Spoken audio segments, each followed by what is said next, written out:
¿Me confirman si ven? Sí se ve, doctor. Anestésicos locales. Listo, muy bien. Trataremos este tema junto con el tema de los bloqueadores neuromusculares.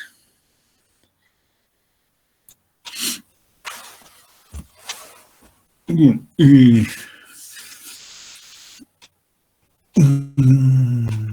claro, en la medicina hay un aspecto que siempre se ha tratado, ¿no? Y que corresponde a una manifestación, si bien es cierto, sufrible, pero que es una alarma. Pero también para los procedimientos que se puede realizar, como que lo dificultan, ¿no? Y es hablar del dolor. Y claro, hay toda hoy en día hasta una especialidad con respecto al tratamiento del dolor.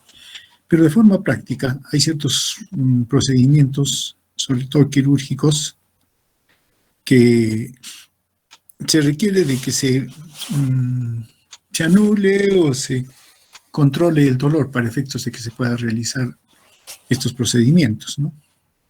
Y dentro de las herramientas que se tiene están los anestésicos locales. Están también los anestésicos generales, que eso ya se vio anteriormente. Y ahora lo que veremos son los anestésicos locales, que es un conjunto de fármacos que básicamente la intención es bloquear la percepción del dolor, ¿no? Ahora, pero este bloqueo de la percepción del dolor, digamos, tiene dos características, o en todo caso, deseables, ¿no? Acciones deseables. Una, que sea reversible, que una vez que ya el anestésico es eliminado, vuelva ese sentido del dolor, por ejemplo, y de manera normal, ¿no? Porque finalmente el dolor es un aviso que tiene, una alarma que tiene el sistema del organismo. Y segundo, que la recuperación, en este caso, del sistema nervioso sea completo y sin evidencia de daño. Claro, se busca una sustancia, un anestésico que sea ideal para estos propósitos. Claro, que sea una sustancia estéril, o sea, que no contamine o no dañe el tejido, soluble en agua, no irritante, su inicio que sea rápida, su efecto que sea reversible, ahora, y que permanezca en el sitio de acción en el tiempo necesario. A su vez, que sea de una degradación y eliminación rápida, que no tenga efectos adversos, o sea, no sea tóxico al organismo, y que no produzca dentro de las reacciones adversas, por ejemplo, reacciones de hipersensibilidad, ni tampoco el hecho de aplicar este anestésico produzca un daño a la estructura nerviosa. Ahora bien, entonces la intención del uso de los anestésicos es controlar el dolor local. Y básicamente esto se hace mediante la interrupción de la conducción nerviosa de forma reversible. Y básicamente el anestésico debe permanecer en el lugar y por lo tanto no ser absorbido, ¿no? Entonces para eso, para que tenga ese efecto local, se evita la absorción y de ahí que se le asocie con ciertos vasoconstrictores. Ahora, desde el punto de vista estructural, los anestésicos locales son ésteres, ¿no? Sí, y son en realidad dos tipos de compuestos. Uno, los tipo amida, acá está la lidocaína, utilizada de forma local y tópica, la mepivacaína, prilocaína, la etilocaína, la bupivacaína, ¿no? Y los de tipo la cocaína, procaína, tetracaína, oxibuprocaína, benzocaína. Y hay un grupo aparte donde hay varios tipos de sustancias que tienen efecto anestésico local, ¿no? Por ejemplo, ciertas cetonas como la diclonina tópica que se puede utilizar. Y también a lo largo de lo que hemos estado mencionando, por ejemplo, los bloqueadores beta también tienen efecto anestésico local, pero no se utilizan con esos propósitos. Y vamos a ver por qué más adelante. Ahora bien, como mencionamos, la diferencia es justamente la unión entre el núcleo aromático y la cadena hidrocarbonato, hidrocarbonada que tienen estos fármacos. Los que están unidos mediante enlace éster y los que tienen enlace amida. Ahora, esto, aparte de la estructura, o mejor dicho, considerando la estructura, tiene también una importancia en su aplicación, debido a que uno de los efectos adversos de los anestésicos locales es la hipersensibilidad. Casi no se comenta, y de hecho es mucho menor la hipersensibilidad que se presenta con respecto a los antibióticos tipo penicilina, por ejemplo, pero sí, hay hipersensibilidad. Entonces, cuando hay un caso de hipersensibilidad, lo más indicado es que se utilice el anestésico local del otro tipo. Si la hipersensibilidad es a un anestésico local tipo éster, entonces para ese paciente mejor es utilizar el anestésico local tipo amida y viceversa, ¿no? Como mencionamos, están los anestésicos tipo éster, la cocaína, benzocaína, procaína, tetracaína. Tipo amida, donde está la lidocaína, que vendría a ser el anestésico local que más se utiliza. Pero sin embargo está también la mepicaína, pilocaína, bupivacaína, entre otros, ¿no? Y este grupo es el más utilizado en la práctica. Ahora, la estructura química le da ciertas características a estos fármacos. Por ejemplo, el grupo aromático es el responsable de la liposolubilidad. Esa es una característica importante porque deben difundir, y difundir sobre todo la membrana celular para que puedan tener su efecto. Ahora, de la adición de más grupos a este nivel, aumenta la liposolubilidad del anestésico. Ahora, el hecho de que sea tipo éster o amida también va a determinar la forma de su metabolización. La cadena hidrocarbonada influye en la liposolubilidad. A mayor tamaño, mayor liposolubilidad y más duración. Por lo tanto, le hace tener mayor potencia, pero también puede tener mayor toxicidad. El grupo amino, ¿no?, determina la hidrosolubilidad y la unión a proteínas plasmáticas.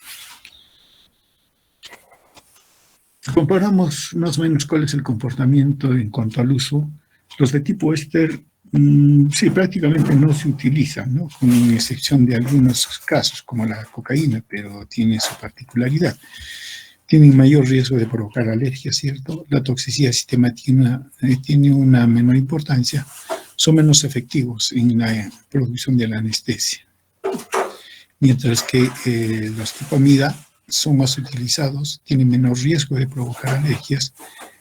La toxicidad tiene ciertamente un poco de mayor importancia, ¿no?, entre esas características. Ahora, aparte de la estructura, también se les puede clasificar según la potencia, ¿no?, de baja potencia, moderada potencia y de larga duración. Esto está en relación a la potencia y al tiempo en el cual tiene efecto. De baja potencia y corto efecto. Eso implica que tiene 30 a 60 minutos de duración. Acá está la procaína, la cloroprocaína. Los que tienen moderada potencia y acción intermedia, 1 a 2 horas. La lidocaína, la metilocaína, la pilocaína. Y aquellas son de larga duración y gran potencia, de 3 a 5 horas de duración. La tetracaína, bupivacaína, etilocaína. En cuanto al mecanismo de acción, se han suministrado ciertamente solución acuosa, ¿no?, como clorhidrato. De ahí también que la cocaína no se utiliza de manera tópica, pero tiene un problema porque sería clorhidrato de cocaína. Y ahí el problema, ¿no? Este estado de solución acuosa, el clorhidrato mejora su solubilidad y su estabilidad. Si ustedes quieren, le permite mantenerse estable el anestésico hasta que se utilice. Pero una vez inyectado, se ioniza, ¿no?, interaccionando con los tampones tisulares y permite la formación de base libre del anestésico. Y es esta base libre, ionizada, la que bloquea los canales de sodio en la membrana celular. Y si se bloquean los canales de sodio, específicamente los canales de sodio voltaje dependiente rápido, entonces no hay potencial de acción. Y si no hay potencial de acción, no hay potencial propagado, y el nervio no transmite el impulso y queda bloqueado, ¿no? Ahora bien, ciertamente, como se necesita que esté en su forma de base libre, se necesita cantidades adecuadas de base libre para el bloqueo nervioso y una adecuada distribución. Ahora, para que se forme la base libre se necesita, como mencionamos, tampones tisulares. En caso de inflamación tisular, o sea, en un proceso inflamatorio, estos tampones están comprometidos y el medio es acidificado. Y eso hace que se reduzca sustancialmente la forma de base libre del anestésico. Y por lo tanto no actúa. Por eso en un proceso inflamatorio, un tejido inflamatorio, no se puede anestesiar de manera local. Ahora, siendo un poco más estrictos, ¿no? Se administra como base de una forma no ionizada, y de una forma no ionizada, y tiene que ser liposoluble, atraviesa la barrera hematoencefálica. Dentro de la célula, dentro de la neurona, es que los tampones van a ionizarlo. Y es esa forma iónica la que bloquea el canal de sodio. Es esa forma. Entonces, si no está en la forma ionizada, no bloquea, no tiene efecto. Y la otra característica es que el bloqueo es por dentro de la célula.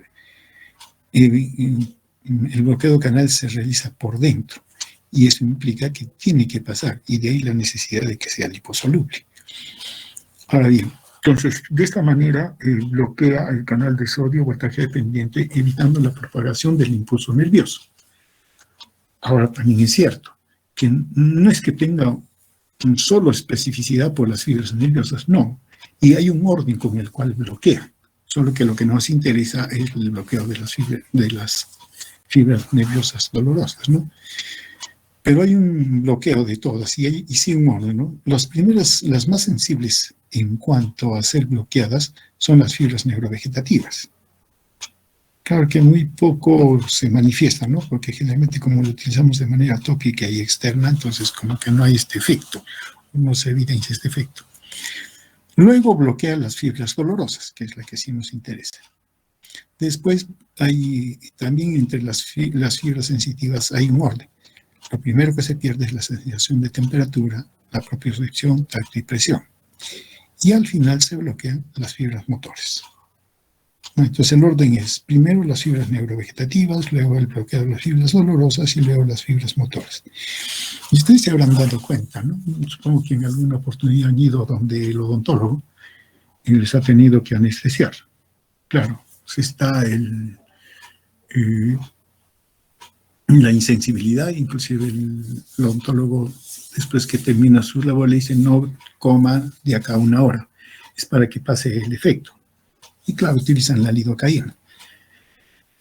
1 hora les menciona, ¿no? Pero si en esa hora uno hace ciertos, digamos, experimentos, se va a dar cuenta. Si uno quiere comer, inclusive no puede cerrar la boca. Y prácticamente, ¿no? La comida, el líquido, se sale. Y si uno quiere soplar, el soplo se desvía. ¿Y por qué? Todo eso es debido a que los músculos de la boca están también bloqueados. Claro que son los primeros también que se recuperan porque siguen el mismo orden o el orden inverso para la recuperación. Las que primero se recuperan son las fibras motoras, luego las fibras dolorosas y las neurovegetativas.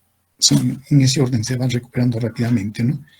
Entonces, de tal manera de que sí, ya uno puede verlo, digamos, se recupera la función motora, luego la dolorosa y etcétera. En cuanto a la absorción se va a dar según el flujo sanguíneo. A mayor flujo sanguíneo, mayor velocidad de absorción, pero esto que trae como consecuencia que el anestésico ya no va a estar en el tejido y por lo tanto desaparece su efecto. Entonces su efecto va a depender de la velocidad de absorción. La velocidad de absorción en este caso No es como el resto de fármacos, ¿no?, que determina el periodo de latencia. Aquí más bien al contrario, la absorción es prácticamente finalización de ese efecto. A mayor liposolubilidad, menor velocidad de absorción. Claro, porque se queda en el tejido ahí. A mayor unión a las proteínas, menor velocidad también de absorción. Por otro lado, el anestésico local modifica el flujo sanguíneo en el cual se ha inyectado. Básicamente tiene un efecto vasodilatador, ¿no? Ahora bien, y esto hace que los anestésicos locales aumenten el flujo a nivel local, con excepción de la cocaína y la ropivacaína, que más bien hacen lo contrario, ¿no? En cuanto a su distribución, se unen a las proteínas en mayor porcentaje a la glicoproteína alfa ácida. No, a mayor unión, mayor seguridad. La bupivacaína, ropivacaína. A menor unión las proteínas, menor seguridad. Entonces los problemas de toxicidad son mayores, o la posibilidad es mayor, ¿no? Ahora, en cuanto al flujo sanguíneo, la cantidad de anestésico local que llega a los órganos es directamente proporcional al flujo sanguíneo. Entonces, los anestésicos locales sí pueden llegar, pero para eso, por ejemplo, al cerebro, corazón, músculo, que son los más sensibles al anestésico. ¿Por qué? Porque tienen células que son excitables y depende mucho del potencial de acción, lo que implica mucho de la conducta del canal de sodio voltaje dependiente. Ahora bien, el efecto que puede tener los anestésicos locales en estos otros lugares, cerebro, corazón, depende de su ingreso al flujo sanguíneo. Si el anestésico sanguíneo llega al flujo sanguíneo, va a llegar. Entonces vamos a tener los efectos no deseados. Si tenemos en cuenta la unión a las proteínas y el pH, ¿no? Y teniendo en cuenta que, por ejemplo, por una inyección accidental, el anestésico entra a vía sanguínea y lo que vamos a tener son los efectos tóxicos. Por eso es que cuando se administra por vía, de manera, digamos, periférica, no, siempre hay una maniobra que se hace cuando se hace la infiltración. Se pone la aguja, ¿no?, se inyecta, pero antes de inyectar se absorbe para ver si no se ha caído por alguna razón o por al azar simplemente en un vaso. Y si uno absorbe sangre, está en un vaso. Tiene que retirarse e inyectar en otro lugar. Y buscar de esa manera un sitio donde no toque a los vasos. Porque, caso contrario, va a ingresar la lidocaína o el anestésico a sangre y circula, y ahí tenemos los efectos no deseados. En este caso nos compara, por ejemplo, en una condición normal. La lidocaína, se administra tanto lidocaína como bupivacaína en la misma cantidad. Pero el 60% de la lidocaína se une a proteínas y un 40% está libre, ¿no? Y este es el responsable, esta forma libre, la que es responsable de los efectos tóxicos. En cambio, la bupivacaína, mire, se une a las proteínas un 96%. Y solo un 4% queda libre, y ese 4% es mucho más potente como toxicidad en caso de la bupivacaína.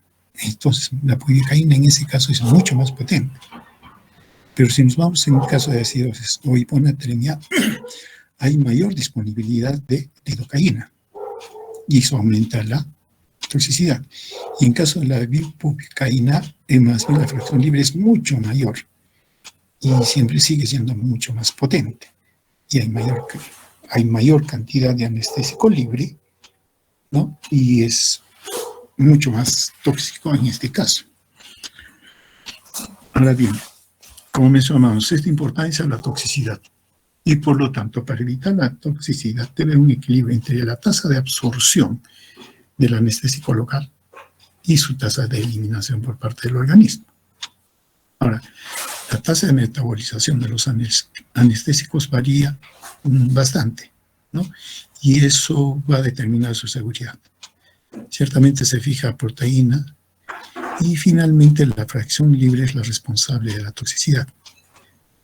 Pero también se fija ciertos tejidos como el pulmón, ¿no? Y también en tejido muscular, por ejemplo, durante la anestesia regional intravenosa en una extremidad. Ahora, la metabolización de los anestésicos, como dijimos, es diferenciada.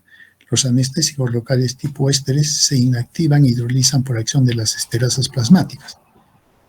Y por lo tanto, prácticamente a nivel de la sangre están ya siendo metabolizadas, ¿no?, por la colinesterasa plasmática. Y este sistema es no saturable. Mientras que los anestésicos locales tipo amida se degradan en el retículo endoplasmático hepático, una metabolización hepática, y es saturable. Entonces uno puede explicar por qué la lidocaína puede ser tóxica, ¿no? Ahora bien, en el caso de la prilocaína, la hidrólisis lleva a la formación de ortotulidina y esta puede producir metahemoglobinemia. Ahora, la metabolización de los anestésicos locales disminuye con los anticonceptivos orales. Los neonatos tienen déficit de proteínas plasmáticas que fijan a los anestésicos locales, por lo tanto, comparativamente son más sensibles a la toxicidad. Y los pulmones, como hemos mencionado, capturan anestésicos locales, ¿no? Ahora bien, los efectos indeseables que se van a presentar, entonces está asociado a que los anestésicos locales alcancen la circulación. Claro, de hecho, va a suceder que van a pasar a circulación, pero debe ser en menor velocidad que la velocidad de metabolización.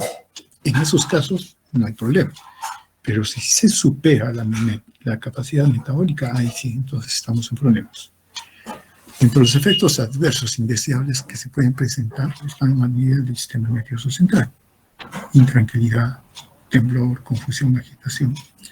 A dosis altas, pues, se puede causar depresión con la prilocaína, lidocaína y la procaína. La cocaína, por ejemplo, causa euforia por bloqueo de las monaminas, el bloqueo de la... Y también pueden causar depresión respiratoria. A nivel cardiovascular, depresión del miocardio e vasodilatación. Y ahí hay un problema. Esto puede llevarnos a un colapso cardiovascular. Trastornos visuales, fasciculaciones. La intoxicación grave puede llevar a convulsiones y coma. Dentro de las reacciones adversas, como mencionamos, a nivel del sistema nervioso central, aparte, pueden dar las náuseas, mareos, inclusive convulsiones, coma, paro y muerte del paciente, ¿no? A nivel del sistema cardiovascular, retraso en la conducción miocárdica, y esa es la razón de la depresión. Eso causa hipotensión, bradicardia, que puede llevar al paro cardíaco. Otros, como la reacción hipersensibilidad y la cefalea posanestésica que algunos pacientes manifiestan, ¿no? Ahora bien, hay mayor riesgo de estos problemas con el anestésico local si es que se le administra asociado con arritmias cardíacas no controladas.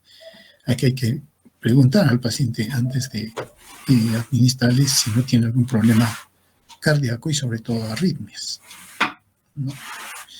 Insuficiencia cardíaca congestiva descompensada con anestesia general y asociado con anestésicos generales halogenados. Ahora bien, hay que reducir la dosis por riesgo de interacciones en caso de antidepresivos tricíclicos, antagonistas de los receptores alfa-adrenérgicos no cardioselectivos. Entonces, al paciente hay que preguntarnos sobre si tiene un problema cardíaco, arritmias, insuficiencia cardíaca, o si está recibiendo algún tratamiento como antidepresivos, ¿no?, o antagonistas de los receptores alfa-adrenérgicos. Básicamente estamos hablando de antihipertensivos en este caso, en el último. Ahora bien, para que pueda permanecer mayor tiempo en el tejido y de tal manera tenga mayor tiempo su efecto, y también para evitar la toxicidad, se le asocia a los anestésicos locales con vasoconstrictores. Entonces, la intención es retención del anestésico en el tejido nervioso, cerca del tejido nervioso donde se está aplicando, reducir el riesgo de toxicidad Y también disminuir la hemorragia de los tejidos blandos asociados a procedimientos quirúrgicos. Claro, si hay vasoconstricción, la hemorragia va a disminuir. Ahora, sí, hay varias formas en que hay presentaciones para los anestésicos locales con el vasoconstrictor. Muy común asociarlo con epinefrina, ¿no? Por ejemplo, 1 en 20.000. Eso implica 1 gramo de epinefrina por 200.000 gramos del anestésico. Entonces, esto es, por ejemplo, ¿no?, la lidocaína con o sin epinefrina, por ejemplo. Ahora, no solo está la adrenalina, pero es la más común en realidad, ¿no? La levomordefrina también se suele asociarlo, pero es muy raro ya como presentación. Por ejemplo, la concentración utilizada asociada a vasoconstrictor con la adrenalina es 1 en 50.000 o 1 en 100.000. Falta un cero. Por ejemplo, es muy utilizado en los cartuchos dentales, ¿no? Pero también es cierto de que hay que considerar la cantidad de adrenalina. En este caso no se debe administrar más de 0,2 miligramo por visita odontológica. Eso significa que también los odontólogos tienen un número de cartuchos que pueden administrar como anestésico al paciente. Y nosotros más bien manejamos esta otra presentación. Y lo mismo, hay que tener cuidado con la epinefrina o el anestésico local asociado con epinefrina, y luego el problema no viene por el anestésico, viene por el problema de la epinefrina. Ahora, la adrenalina,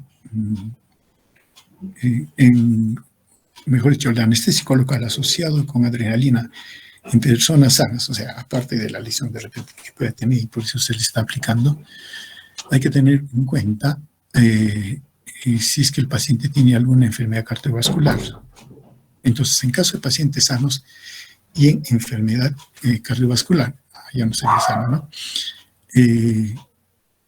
Para un paciente que no tiene problema cardiovascular, está calculado 300 microgramos por kilogramo de peso sin exceder los 2 miligramos que hemos mencionado de epinefrina.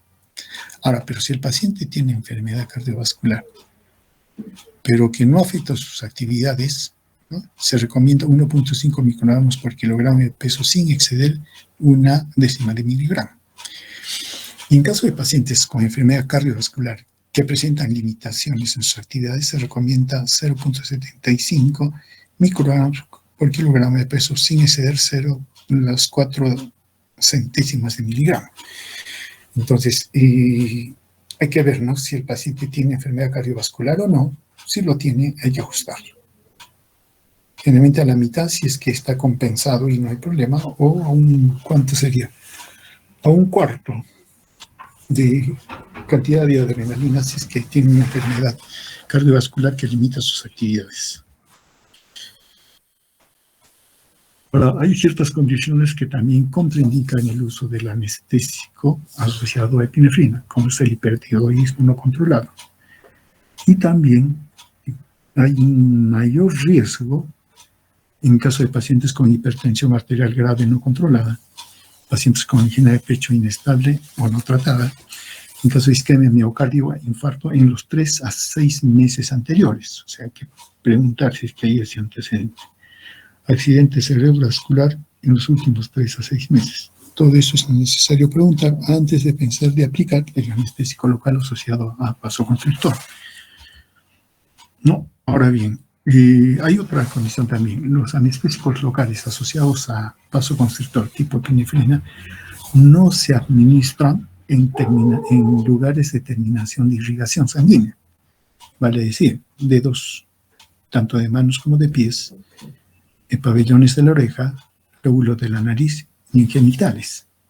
Allí no se aplican anestésicos locales asociados a vasoconstrictores, porque lo que va a hacer es una vasoconstricción sostenida y esto luego lleva a necrosis. Entonces, aquí se utiliza el anestésico local, pero sin vasoconstrictor.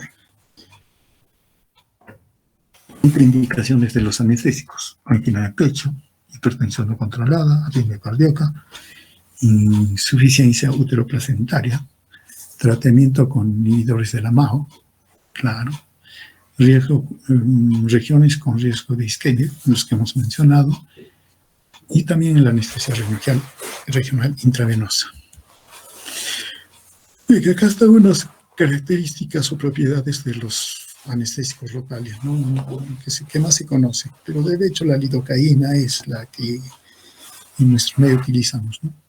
Su inicio de acción de la lidocaína, por ejemplo, es rápida, su duración es moderada, 1 hora, hora y media, penetración ística es rápida, su característica es que es de enlace tipo amida, ¿no? Y sus indicaciones son amplias, ¿no? La cocaína, por ejemplo, inicio es rápido, duración es moderada, penetración también rápida, y solo se utiliza de manera tópica, inclusive de manera oral, ¿no? Con toques nada más, no se utiliza. Si ustedes han visto de repente los entrenadores o el equipo médico que suele atender a los deportistas, ¿no? Se entiende que hay uno, y si por una lesión bien, y hay como un spray que les aplican, ¿no? En la lesión en el lugar de la lesión. Es de cocaína que le están dando, pero de manera tópica y sin aerosol para que calme el dolor. Y claro, la cocaína tiene una buena penetración y calma el dolor, ¿no? Y puede seguir jugando el deportista, etc. Entonces, eso de manera, digamos, momentánea, rápida, un golpe, una lesión que se da. La tetracaína, su inicio es lento, su duración es larga, penetración ística moderada, este tipo de enlace es ser utilizado de manera tópica en la punción venosa, por ejemplo. Y así se va describiendo estos anestésicos locales. Si comparamos, por ejemplo, en cuanto a otras características, la lidocaína, como dijimos, es de tipo amida, su potencia relativa analgésica es no es muy buena. Hay otra, la lidocaína, por ejemplo, la bupivacaína y la tetracaína tienen su potencia analgésica mucho más alta, 12 veces, como 12 veces, ¿no? O comparativamente 6 veces. En cuanto a toxicidad, claro, los de mayor potencia anestésica son más tóxicos por su mismo mecanismo.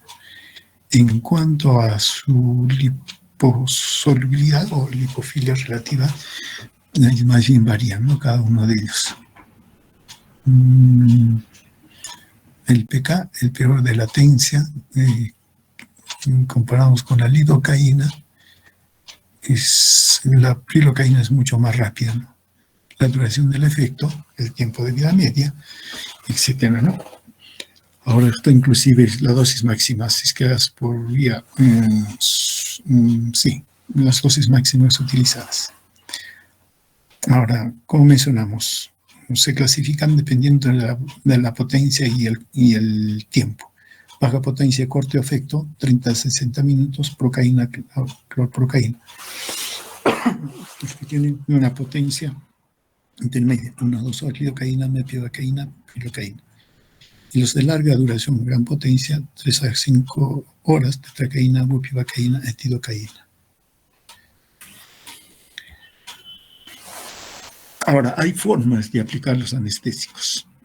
Una de las formas es la anestesia tópica, ¿no? Que son soluciones en diferentes concentraciones. Por ejemplo, la tetracaína en solución de 0.5 a 1%. Su inicio es 3 a 8 minutos y dura 60 minutos. Es un spray, ¿no? Lo mismo la lidocaína del 2 al 10%, inicio en 30 segundos, mucho rápido, y la duración es de 15 a 30 minutos. También está la lidocaína en solución, inicio en 2 a 5 minutos y duración de 15 a 30 minutos. Comparando la cocaína utilizada así de manera tópica, inicio en 1 minuto, subida media 30 minutos. El problema es su toxicidad, ¿no? Es la droga en realidad, por eso es que no se administra de otra manera. Está la excitación en el sistema nervioso, puede dar lugar a convulsiones, arritmias, apoplejía, ¿no? La lidocaína inicia en 2 a 3 minutos, la bupivacaína en 10 a 15 minutos y la prilocaína. Ahora, en la media, la prilocaína ciertamente es mucho más, tiene mayor tiempo de vida media, entonces sus efectos más prolongados. Ahora, ¿cuáles son los anestésicos o qué presentaciones para el uso en piel y mucosas? La bupivacaína, la tetracaína, por ejemplo, en cremas, pomadas para aplicación dermatológica. Muy utilizada en caso de pacientes quemados, ¿no? Sí, porque hay apósitos que se preparan para que calme el dolor en estos pacientes. El clorhidrato de diclinina, su inicio es rápido, se absorbe por piel mucosa, y eso hay que tomar en cuenta. No es porque sea tópico y sobre todo en lugares de abrasión, la absorción puede darse, ¿no? Sobre todo si el lugar de la aplicación es amplia, ¿no? En el caso de clorhidrato de diclinina, se puede absorber por la piel y las mucosas, sobre todo si están dañadas, utilizada en soluciones al 0.5 a 1%, ¿no? Para anestesia tópica en mucosas, ¿no? Utilizada, por ejemplo, para caso de endoscopía, en caso de mucositis bucal, ¿no? Rectoscopía, por ejemplo, ¿no? Está el clorhidrato de pramoxina, que es irritante para los ojos y la nariz, para anestesia superficial de piel mucosas, ¿no? En preparados tópicos de 1%. La benzocaína, que es un éster de ácido paraminobenzoico, tiene baja solubilidad, su absorción es lenta, poco tóxica, y por lo tanto se puede aplicar mayor, digamos, promedida en caso de heridas y superficies ulceradas, ¿no? El problema es que puede dar lugar a metahemoglobinemia si se utiliza en cantidades elevadas, ¿no? También hay anestésicos locales restringidos a uso oftalmológico. Esto para anestesia de córnea y conjuntiva, ¿no? Ciertos procedimientos que se dan, por ejemplo, a nivel ocular, ¿no? Que se utiliza la procaína, tetracaína, ¿no? Por instilación, por goteo. Ahora, la anestesia es más prolongada en la córnea conjuntiva sana que en las inflamadas. Eso por efecto de la vascularización, ¿no? Y también como lo que mencionamos, las ondas inflamatorias no inflamadas no responden bien a los anestésicos. Puede haber un bloqueo nervioso, ¿no? Y para esto más bien se inyecta en el interior del nervio o plexo nervioso o sobre ellos, alrededor, ¿no? Y entonces eso hace que se bloquee el nervio, entonces se anestesie una zona bastante amplia, ¿no? Se utilizan los anestésicos de acción breve, de 20 a 45 minutos, la procaína, por ejemplo. Anestésicos de acción intermedia, con una duración de 60 a 120 minutos de anestesia. Y la lidocaína, la mepivacaína, por ejemplo, se puede aplicar. Y anestésicos de acción prolongada, la bupivacaína, tirocaína, ¿no? Mayor de 2 horas. Ahora bien, nosotros usualmente utilizamos la infiltración, ¿no? Que es colocar el anestésico alrededor del nervio. A veces en el tejido, ¿no? En el mismo tejido, porque ahí están las terminaciones nerviosas libres, pero sino también buscar el nervio, ¿no? Y se bloquea. También es un bloqueo nervioso que se puede hacer.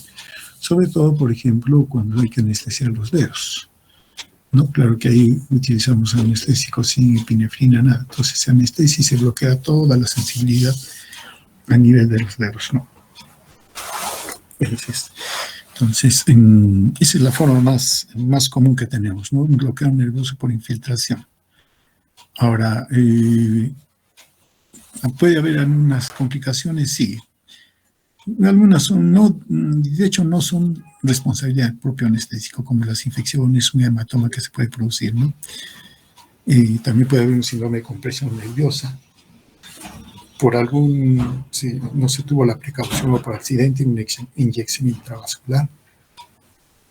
O se puede lesionar o dañar algún tejido, por ejemplo, un tendón, ¿no? Pero también se puede dañar otras estructuras, ¿no? pueden dar lugar a, como se atraviesa las barreras de defensa, septicemia, una infección. Ahora, si llega al sistema nervioso, tenemos excitación y depresión. De manera general, shock anafiláctico, síndrome de Cushing, crisis suprarrenal, ¿no? Cataratas subcapsulares en caso de la aplicación a nivel del globo ocular. Bueno, a la otra forma, que es la anestesia regional. En este caso se bloquea la conducción nerviosa desde un área quirúrgica, ¿no? Esto aplicando anestésicos locales. Se puede dar en la proximidad de la médula espinal, entonces neuroaxial, o en troncos nerviosos periféricos, y es el bloqueo nervioso o bloqueo de Biermann, que se le llama, ¿no? Sí, es una excelente alternativa para la analgesia y también para relajación muscular del área quirúrgica. Por ejemplo, en el caso del bloqueo de Bier, se utiliza los vasos sanguíneos para hacer llegar la solución anestésica al tronco o las terminaciones nerviosas. Se hace un vendaje elástico, ¿no?, más un torniquete que persiste durante 2 horas o el tiempo de la anestesia. Se canula o se pone una cánula a la vena. No es en la vena, es en la arteria. Claro, y la arteria, la arteria con la sangre lleva el anestésico, por decir, a toda la extremidad, ¿no? Y esa anestesia a toda la extremidad. Y el vendaje evita que regrese a la sangre con cantidad que pueda ser tóxico para el organismo. Claro que esto solamente puede durar no más de 1 hora como anestesia. Después, si no se retira el vendaje o el torniquete, lo que vamos a tener es un problema de irrigación de la extremidad, si es que está aplicándose allí, y luego tenemos necrosis, ese tipo de cosas. Entonces hay un tiempo, ¿no? Generalmente el tiempo que se considera es menos de 1 hora, hasta solo 20 minutos. Es el tiempo que el cirujano tiene para hacer su procedimiento.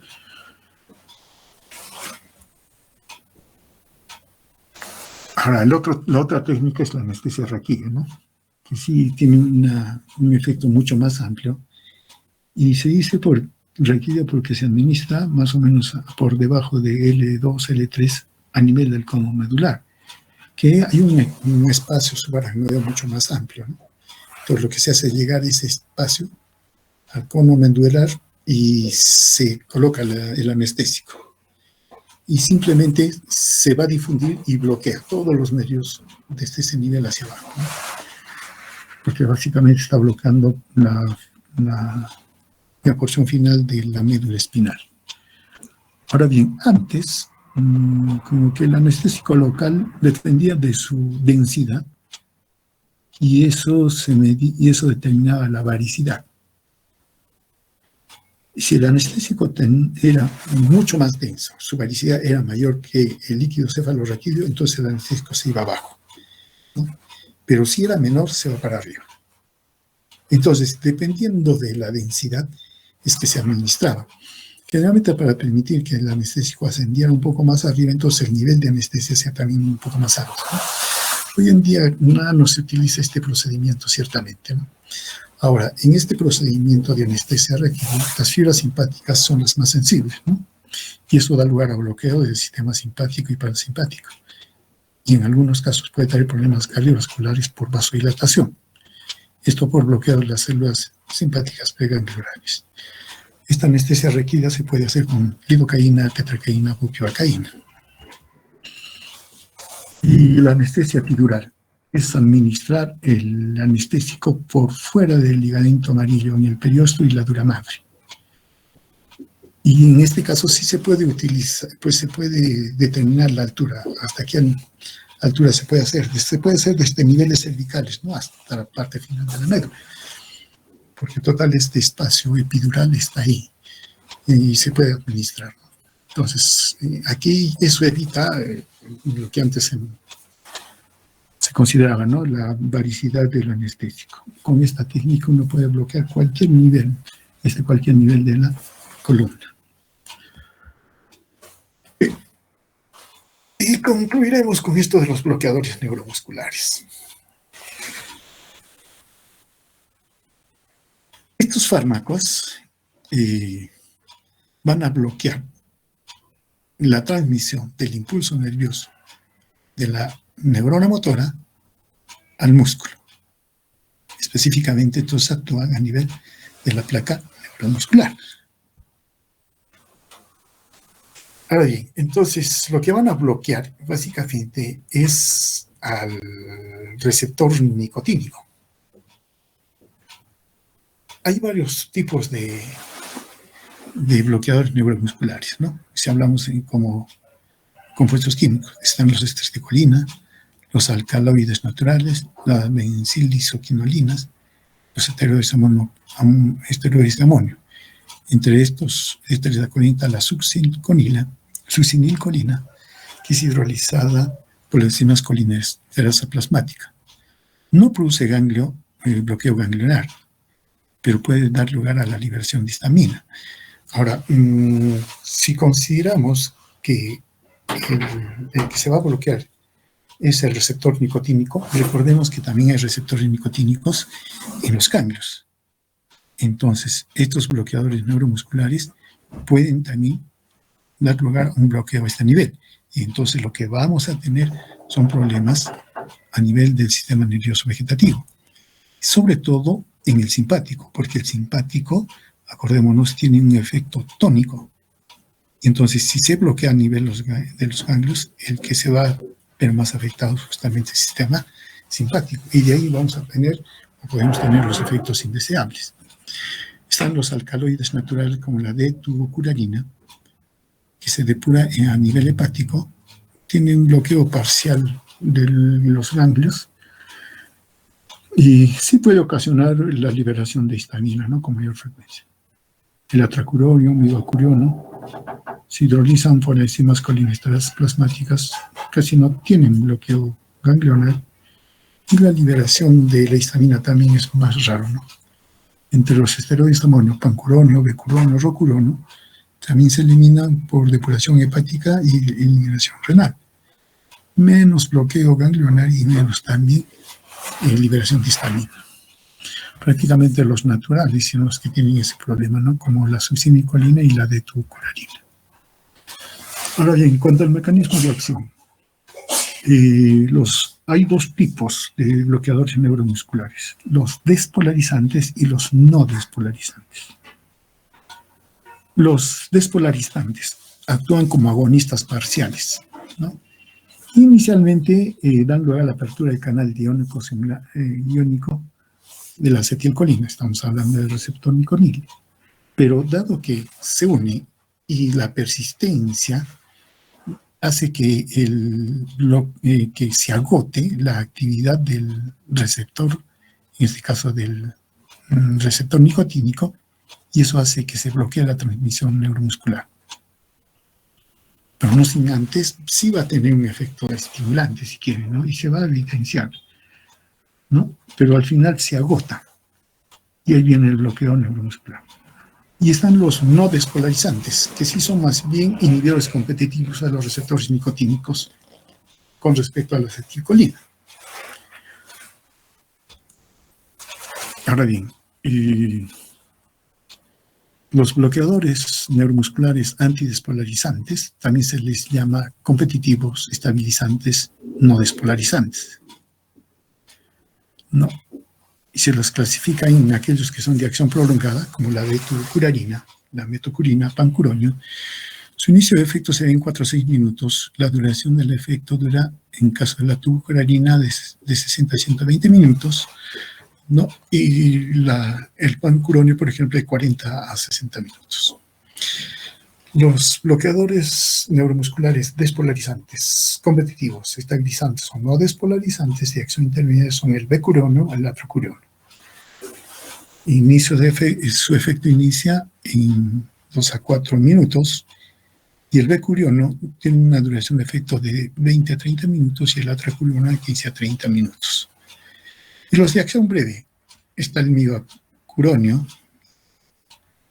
Su efecto se inicia en 2 a 4 horas y su duración es de 12 a 18 minutos. Está el rocuriono, que tiene un inicio bastante rápido, a 2 minutos, pero su duración es más prolongada, de 30 a 40 minutos, ¿no? Ahora, de hecho, a mayor duración de su efecto, de su acción, implica que es mucho más potente. Ahora, los bloqueadores neuromusculares despolarizantes. Acá tenemos a la succinicolina, decametonio, suxametonio. En caso de prácticamente casi tienen los mismos ciertas características. Inicio del efecto en 1 hasta 2 minutos, la duración de 6 a 8 minutos, ¿no? Duran menos su bloqueo que los bloqueadores neuromusculares no despolarizantes. Ahora bien, estos bloqueadores, los despolarizantes, van a unirse a los receptores nicotínicos y despolarizan al músculo, y esto da lugar a fasciculaciones, ¿no? Y la otra característica es que la enzima colinesterasa no degrada a estos bloqueadores, ¿no? Entonces, lo que hacen es, como compiten o bloquean los receptores nicotínicos, esto no va a permitir que la acetilcolina actúe sobre ellos, y entonces viene la relajación muscular. Ahora, hay una secuencia que se va a dar en cuanto al bloqueo. En caso de los bloqueadores antidespolarizantes o no despolarizantes, los primeros que se ven afectados son los músculos de la mandíbula. Hay pero después estrabismo con lógica diplopía. Luego se paralizan los músculos de los miembros, cuello y el tronco. Y al final sí puede dar lugar a una parálisis del diafragma, con lo cual da lugar a una parálisis respiratoria. Y esto es terrible. La persona se asfixia, no puede respirar, y la persona está consciente, ¿no? Ahora bien, entonces, con esto se puede lograr una parálisis muscular total, pero la conciencia y la sensibilidad están intactas. Ahora, la recuperación es en el orden inverso. El primero en recuperarse la actividad del diafragma, por ejemplo. Luego la parálisis de los músculos que dan lugar a parálisis en miembros, cuello, la tos y la debilidad de los músculos de la mandíbula son los últimos en recuperarse. En caso de los despolarizantes, lo primero que se aprecia son fasciculaciones en tórax, en abdomen. Pero si se está utilizando, por ejemplo, el anestésico general, estas fasciculaciones no se notan, no se perciben, ¿no? Luego viene la parálisis de los músculos del cuello, brazos, piernas, las parálisis de músculos faciales, masticadores, lengua y faringe, ¿no? Tienen menor efecto sobre los músculos respiratorios y por lo tanto causan menor depresión respiratoria. Efectos adversos. No solamente son derivados por su mecanismo que hemos mencionado, sino, por ejemplo, pueden dar lugar a la liberación de potasio, y esto puede ser letal. En el caso de la succinicolina, puede dar lugar a apnea.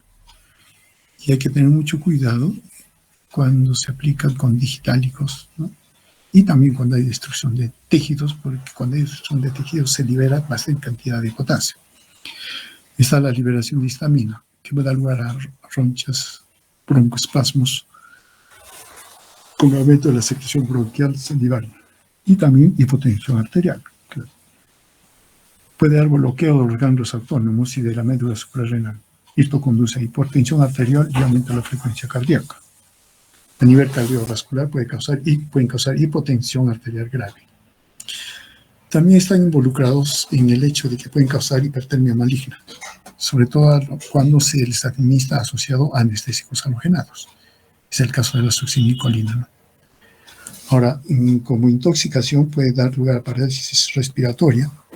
En ese caso, lo que se requiere es tratamiento de ventilación asistida, oxígeno a presión positiva. Pueden tener efectos con otros fármacos, ¿no? Por ejemplo, los bloqueadores no despolarizantes con las drogas anticolinesteras tipo neostigmina tienen un efecto agonista, no, antagonista, ¿no? Con las despolarizantes más bien tienen efectos de sinergismo. Con el éter, el larotano, los no despolarizantes tienen efecto sinérgico y los despolarizantes un efecto antagónico. Con la estreptomicina, polimixina, neomicina, el efecto con los no despolarizantes es sinérgico y los despolarizantes más bien es antagónico. Y luego, con respecto a la temperatura, los no despolarizantes y la disminución de la temperatura tiene un efecto antagónico. Y los despolarizantes, con la disminución de la temperatura, un efecto sinérgico. Listo. Eso sería con respecto a los bloqueadores neuromusculares. ¿No? Básicamente hay que tomar en cuenta si son despolarizantes o no despolarizantes. Los despolarizantes sí activan el receptor nicotínico y va a haber activación en un primer momento, de ahí las fasciculaciones. Pero luego se agota y queda bloqueado. Mientras que los no despolarizantes son netamente los no despolarizantes son bloqueadores y los despolarizantes son agonistas parciales. Esto para hacer la diferencia, ¿no? Bien, estos son los dos temas que nos faltaban del capítulo de la semana 4, pero que, bueno, ya los tenemos aquí y claro, no entran al examen del día de hoy. ¿Alguna pregunta?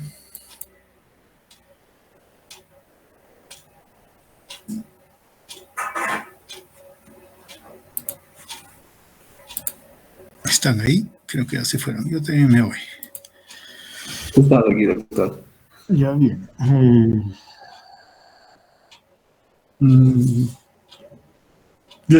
Tengo una propuesta y también les voy a pedir que se llama una consideración. El examen Sala 1 ya está programado ya, ¿no? Entonces, sí, se va a realizar como está. ¿Sería posible que los dos temas que teníamos que tratar a las 9 y a las 11 los reprogramemos? Eso también me va a dar tiempo para ciertas actividades en la facultad que estamos con falta de tiempo por ellas, ¿no? Y básicamente es con respecto al licenciamiento. Tenemos reuniones, tenemos que ir a ver algunos documentos. Entonces, reprogramar tanto el tema que íbamos a hacer a las 9, porque ya entramos ya con antihipertensivos. Está bien. Lo reprogramaremos, no sé para cuándo, pero lo reprogramamos. Para el día de mañana no creo que haya problema. ¿Listo?